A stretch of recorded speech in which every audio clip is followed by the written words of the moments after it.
Hey, what is going on, guys? It is Young here, and today I'm back in a Fortnite video. And in today's video, I want to be going over one or two tips in this video that is really going to help you guys out a ton when it comes to winning so many more games in Fortnite. And this, of course, is going to be specifically for Season 10. And as well, I'm just going to be going over those two specific things and really breaking them down and showing you guys exactly why these are the two things you guys need to do if you want to be able to win so many more games here for Season 10. And before we get into the video, I have a V-Buck giveaway. If you guys want a chance to win some free V-Bucks, all you guys have to do is to drop a like on the video. Make sure you guys subscribe to my channel and to subscribe to my second channel. The link for that will be in the description or the pinned comment. Turn on my post notifications and as well comment down below your Xbox gamer tag, your PSN gamer tag, or Epic account. And as well, if you guys would like to support me in the item shop, all you guys have to do is go over to the item shop, go down to support a creator, type in my code is YoungHumor, and you guys will have me added and supported as a creator. I really do appreciate all you guys who do add me. And alright guys, let's go right to the video. Alright, so in this video, I wanted to be talking about two things specifically that I've been doing recently that has just won me so many games in a row. It's absolutely crazy, so I had to make a video on it just because it was so crucial, and it's something that I really wasn't doing too much, but I tell you guys, it has made a huge difference. I've been winning so many more games since, and so I'm gonna get right to it. So the first thing that I wanted to talk about, that is something that I started doing that's just been so good, and it really doesn't work too much in solos, and I'm gonna explain why, or I guess it can, but when it comes to duos, or at least in this game, as you guys saw at the beginning, every single game I'm gonna start landing right where the one of the mechs. So I'm gonna land on the robot right off the start of the game every single game, and guys, you have no idea how much of an advantage this gives you. And of course, when it comes to solos, it can be a little bit more difficult because someone else could hop in it. But when you're in duos or squads, you have teammates that can get in the mech with you. And you guys are going to see this is absolutely crazy. So me and my teammate, we landed in the mech right off spawn in this squad game. We landed, the mech was it was right over Pleasant Park. And we're just going to absolutely go in. I think we killed like one or two guys right here who landed kind of close to it. But coming out of Pleasant, my teammate's going to have 7 kills and I'm going to have 3. And as well, we're all going to have max materials, which is absolutely crazy. Because if I would have landed, even on the opposite side of the map, if I landed like Paradise or maybe even Salty Springs, yeah, maybe I could have gotten a few kills here and there, but I wasn't going to get stacked on mats, and I wasn't going to get stacked on kills right off the start of the game. So landing on the mech right off the start can give you a huge advantage. But one thing you do have to consider is the location of the mech. So for instance, say the bus, it goes from Paradise all the way to Pleasant. If the first drop off the bus is Paradise and one of the mechs is near Paradise, you could expect a ton of people going after that mech.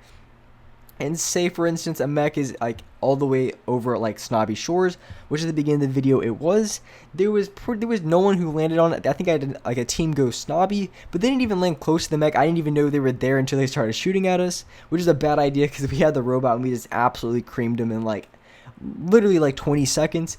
But the mech is just super overpowered, especially off the start of the game. I mean, you literally just don't have any chance because the best weapons you're gonna have off spawn most of the time are just gonna be like an M16, maybe you get an AK, and you like a drum shotgun. That's pretty much all you have. And against the mech, you absolutely have no chance. There's just nothing you can do.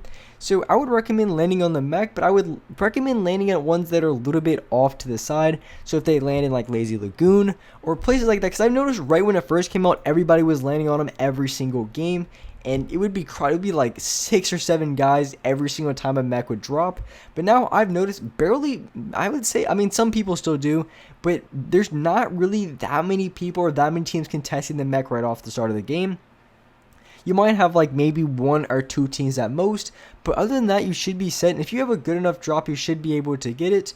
And one thing you should do is if you're going for a mech and it's going to be contested, if you're able to land first, definitely get in the driver's side and then use the boost and then just boost away from the other player, because what they can do, and that's why I said solos, it is kind of weird, because in solos they can just land in the mech and then self-destruct it, and that's just what they'll do. But if you get in the mech first, you can easily just boost to the side or boost away from the player and then go into the gunner and just use the rockets against them. So that's the number one way that I would use the mech, is right off the start of the game. And if someone tries to land next to you or land in it, because if they land in it, they're just going to blow it up, and that's just going to be kind of useless. But just have to boost away from them and just pretty much get away from them as much as possible. And also the other advantage of landing on the mech right at the start of the game is you're guaranteed to have max materials unless they blow it up, which they're not going to have because, like I said at the beginning of the game, no one's going to have any sort of good weapons or even enough ammo to deal 1,000 damage to your mech and destroy it.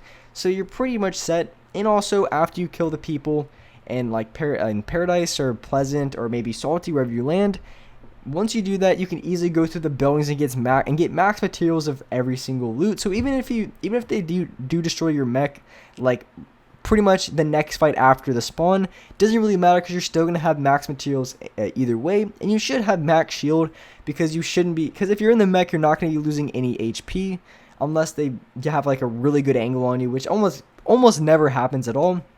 So you're gonna have max HP, max materials, and also you're going to be able to kill everyone at the start of the game.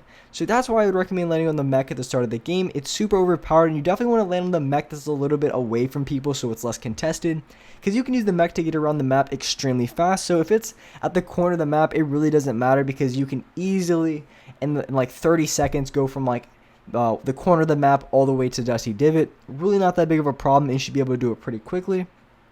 And so the next thing that I want to talk about that was extremely overpowered as well, and that's going to be using the minigun in your inventory. And there's going to be a few reasons on why you'd want to do this, because I used to joke about it a ton like back in like season 5 that the minigun was super overpowered, and it still is, but I think there's like a cooldown timer after 6 seconds, which with the minigun, it's really not that bad. It's like 6 seconds until it has like a little cooldown, and the cooldown's only like 2 seconds. It's really not even that big of a deal, and it shouldn't mess you up at all. But the thing with the minigun that's super overpowered, especially in duos or squads, is if you're in a game like duos and you're gonna see me absolutely abuse it in this gameplay right here. But one thing that's super OP, and you just have your teammate challenge, and you can be like not even like far back, but from a decent distance away with the minigun, and you're just gonna be able to destroy every single team you go against, because you're gonna at least have like 500 ammo, 600 ammo in this gun, and it's just not even going to be fair because you can easily just spray at one of the players and have your teammate challenge them, because if you're the one next to them, then they can make a play on you. But if you stand back a little bit and have your teammate challenge, or you're spraying with the minigun like I'm doing right here, I mean, the other player just has no possible chance of surviving and winning in that gunfight.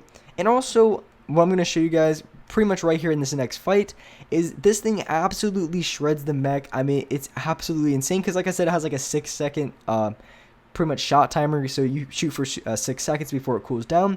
But in that 6 seconds, if you hit all of your shots, the majority of your shots, I mean, you're dealing like 400, 500 damage to the mech right in that short time. So if you're in a game like duos and you have the mech focused on your teammates, you can easily, I mean, right here I absolutely just lasered the mech, lasered the rest of the HP off, and if I had an AR, it would have taken like twice as long, because the fire rate in the minigun is just so much, and also 20 damage is a pretty decent amount of damage, especially if you're shooting that many rounds that quickly. So using the minigun is going to be essential, I think, if you want to be able to destroy the mech. So I would recommend having boogie bombs, and of course using the minigun.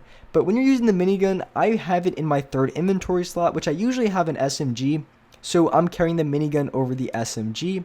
But it also means at the same time, when I'm carrying a minigun, I'm not really going to be able to carry a sniper unless I drop one of my heals or one of my boogie bombs, because I like to have AR, combat, and a minigun.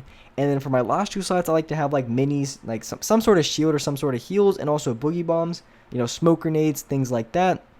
Or also I do like to carry 2 heals. I don't really like to carry 4 weapons. So you do have to kind of give that up. You definitely have to sometimes give up using like a heavy sniper for those of you guys who do like to snipe. But at the same time, it's either you want to try to go for snipes, try to go for clips, or if you just want to piss everyone off in the game with a minigun, you can also do that as well. So that's why I would recommend using the minigun. It's super overpowered, it's super OP, and it's really the most dominant weapon here in season 10. Because other than boogie bombs, I mean, you're having a long gunfight with the mech before you're able to destroy it. But using the minigun, that cuts the time with it in at least half. I mean, you can absolutely just shred through it. I mean, you could just saw the mech that I shot against. But definitely try it out for yourself. I think it's a very useful thing to do Definitely let me know how you guys like it. I think it's absolutely insane. So land on the mech right off the start of the game, and also start using the minigun. You're going to be able to destroy the mechs very easily, and as well you're just going to be tagging people through the wall, because this gun shoots so fast. So if they lay off their turbo build for even like the fraction of a second, I mean, you're going to hit them 2, 3, 4 times with the minigun, and you're already ripping off their shield just from there. And with that being said, that's a wrap up for this video. If you guys enjoyed this video, if you guys liked it, make sure you guys do drop a like, subscribe to the channel if you haven't already, turn on my post notifications so you guys are notified for every single new video. And alright guys, I'll see you next video.